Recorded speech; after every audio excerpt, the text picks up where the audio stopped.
நீங்கள் பிழைப்பதற்காக எத்துணை மொழிகளை வேண்டுமானாலும் படியுங்கள். தயவு செய்து வாழ்வதற்காக தமிழ் மொழியை படியுங்கள். உங்கள் பிள்ளைகளுக்கு சொல்லித்தாருங்கள். சுருங்க சொல்லி விளங்க வைப்பதிலே தமிழுக்கு நிகரானது உலகத்தில் ஏதும் இல்லை.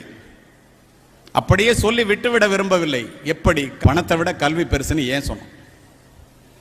வெள்ளத்தால் போகாது, வெண்தணலால் வேகாது, வேந்தராலும் கொள்ளத்தான் இயலாது, கொடுத்தாலும் நிறைவின்றி குறையாது. பணம் கொடுக்க கொடுக்க குறையுண்டா, கல்வி கொடுக்க கொடுக்க வளரும். அதனால பணத்தை விட கல்வி பெருசுறான். மன்னர்க்கு தன் தேசமல்லால் சிறப்பில்லை, கற்றோர்க்கு சென்ற இடமெல்லாம் சிறப்பு. நான் ஒரு அரசனா இருந்தா அவன் நாட்டில் தான் சிறப்பு.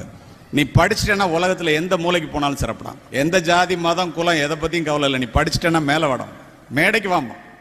பெரிய பணக்கார குடும்பமாக இருக்கும், புள்ள படிச்சிருக்க மாட்டான், அடுத்த தலைமுறையில் இருக்கிற இடம் தெரியாது. ஏழை குடும்பமாக இருக்கும், புள்ள படிச்சிருப்பான், ஆலமரத்தை போல விழுது விட்டு வளரும்.